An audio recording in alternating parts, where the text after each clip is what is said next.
timing de l'acte, doncs ara ja sí, procedim novament a la lectura de la resolució del Consell Plenari que diu així. El plenari del Consell Municipal acorda en sessió del dia 24 de novembre de 2023 atorgar la medalla d'or al mèrit científic a Mercè Boada Rovira per la seva dedicació de tota la vida a l'estudi de les demències i la malaltia de l'Alzheimer i pel seu enfocament innovador en la lluita contra la malaltia a través del tractament no farmacològic basat en l'atenció holística del pacient, incloent-hi la millora de la independència i de la qualitat de vida d'aquest, així com de l'escolta, de les inquietuds i les pors dels seus cuidadors, treballs tots ells que han contribuït a situar Barcelona com a hub internacional i referent en l'excel·lència de la recerca de la malaltia de l'Alzheimer. L'alcalde de Barcelona lliura la medalla a la doctora Mercè Boada, que també ens adreçarà unes paraules. L'enhorabona.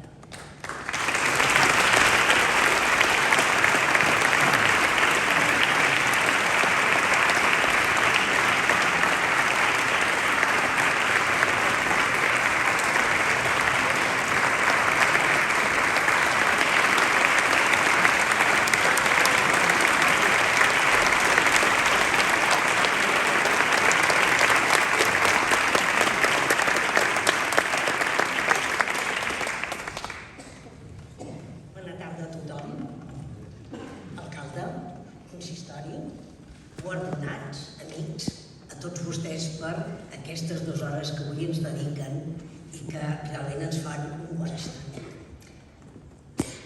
Jo penso que encara seria més curt que Lluís. M'agradaria, sí, però sempre m'allargo una mica, ja ho diuen. I és que jo vull començar i acabar amb una sola paraula. Gràcies. Amb això em dic prou. Gràcies. Gràcies. Agrair gratia, com deia, reconèixer l'agraïment. I això és d'aquí que no, reconèixer l'agraïment. Però ja com està permès, i vostè em deixa, m'allargaré una mica, si més clar. I, efectivament, me'n torno a citar una de les frases que m'agraden més respecte a l'agraïment. És una frase de Jean de Bruyère, que és un escriptor del 17, i diu: només un excés irraconamable en aquest món. Un excés és reconomable en aquest món. L'excés de la gratitud. I això és el que vull fer ara amb els minuts que em queden. Fixi's, quan em van donar el premi, que diré que tenia un entrepà, estava menjant un entrepà, em vaig quedar gratament sorpresa i realment honorada, vaja, bocabadada. Vaig pensar, com pot ser que aquesta ciutat que ha dit en Lluís, aquesta ciutat que ha fet créixer l'Andreu, com pot ser que aquesta ciutat hagi pensat en mi, que sóc una persona tan petita, aquí al mig, molt petita, i que potser el que reconeixien era molts anys de treball, moltes vegades soterrat, amagat, però mica en mica que es fa, i que es té sobretot una fita. I la fita era millorar el que és el coneixement de les demències a Barcelona, el tracte de les demències a Barcelona i posar les demències a un altre lloc. I vostès han posat un nom, han posat Mercè Boada. Jo n'afegeixo un altre, si em permeten. Jo afegeixo ACE. ACE té personalitat pròpia i té un lloc en aquest saló. Sense ACE, sense aquesta institució, indubtablement, jo no estaria aquí. En absolut. Això vol dir que ACE representa tot un equip de persones i que ACE ha estat un propòsit, una utopia del meu home, d'en Lluís, una utopia que potser al final l'hem fet realitat, que era posar les demències en l'òrbita fotònica de l'excel·lència clínica i de la innovació. Quan jo vaig acabar amb això, segurament, parlar d'innovació en demències era impossible. Al meu hospital em deien Santa Teresa de Calcuta, que vol dir que era una perduda d'ànimes. No es podia fer res més. Una perduda d'ànimes. Què farem? Res. Però fixi's, pensar en innovació, pensar en talent, pensar què hi ha dintre de 10 anys, pensar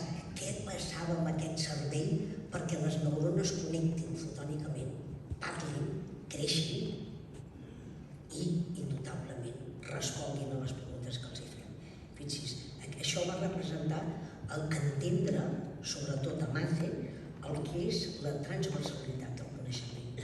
Anar, com diuen els científics, de la pollata a la persona, o, com es diuen els polítics, del que jo vull fer per la meva ciutat. D'una altra manera, si estiguéssim a Hollywood, diríem del micro al macro, al cinemascop, o sigui, veure les coses amb aquestes grandàries. I aquesta malaltia té de veure tot això, perquè té una complexitat biològica molt important, importantíssima, però aquest és un gran impacte social. Jo penso que és per l'impacte social que estic aquí, per reconèixer el que hem de donar a uns ciutadans que cada dia ens estan donant el que nosaltres hem de retornar. I aquest era el gran repte. No ho hagués aconseguit absolut sense el suport d'un equip de professionals que estan aquí. Estic contentíssima que estiguin aquí. No els veig perquè sou molt petita. De professionals que són extraordinaris, extraordinaris, amb vocació de servei. Parlo de vocació de servei. Vocació de servei, vol dir ser mitjà. A mi m'agrada ser mitjà, a part d'altres coses, però m'agrada ser mitjà. I amb una aposta de futur, una mirada drònica cap al futur, a on hem d'anar, que és el que hem de fer, que passa no per tractar les malalties, tot dies per evitar-les. Això es diu recerca. I el nostre equip de recercadors és molt important. Vostès, que potser no ho saben, a Fundació ACE hi ha la millor col·lecció de mostres biològiques per estudiar nosaltres i per compartir-les en tot el món, per crear coneixement i tindre resultats. No puc deixar de parlar de Barcelona. Com puc deixar de parlar de Barcelona, una ciutat que és la meva ciutat? És una ciutat que m'agrada sempre, quan la descric, dic que és una ciutat per passejar-la, per enamorar-te d'ella. Però Barcelona és una ciutat lliure, lliure de pensament, lliure d'esperit i amb capacitat d'innovació. Això m'ha marcada.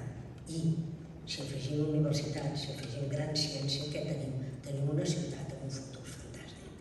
I a mi m'agrada viure en aquesta ciutat, amb aquest futur. Però jo tinc de dir una cosa, a l'Ajuntament de Barcelona, la taula de l'Alzheimer. Vostès també han pensat, l'Ajuntament també ha pensat, que aquestes persones han de tindre un lloc i han de tindre una resposta. I estic cofoia de formar part d'aquesta taula i de que aquesta ciutat arribi a aconseguir que tothom tingui un lloc i que tothom tingui una resposta. Lluís, gràcies.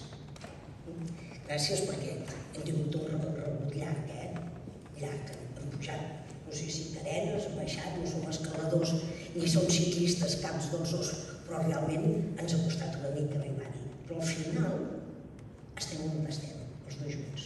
Moltes gràcies. Edgar, estimat,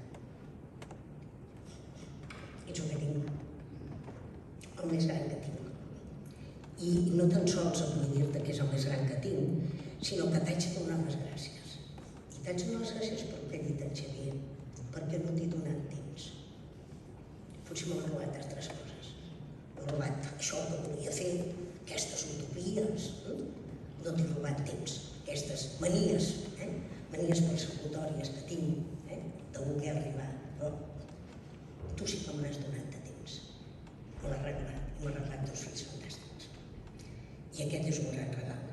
Ha arribat a contestar també perquè hem tingut una gestió excepcional de sostenibilitat, on que hem intentat fer que les coses arribessin a punt, que no es parés cap projecte, i això ho tenim gràcies a la Míriam, que cada dia estic aprenent de tu. Gràcies. I em queda, només dius una cosa del meu currículum, que potser la gent no ho sap. Alguns sí. Soc àvia, no soc una àvia. Una àvia divertida, també.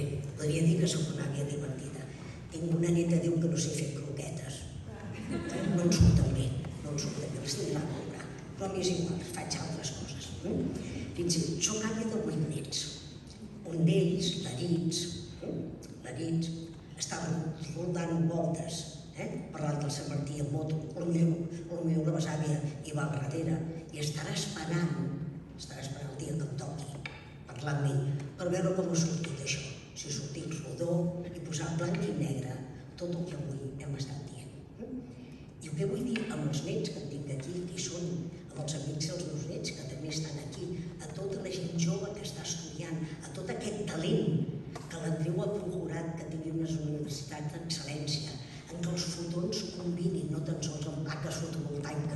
reduir l'energia. Tot això, fixi's, és que qualsevol projecte requereix esforç.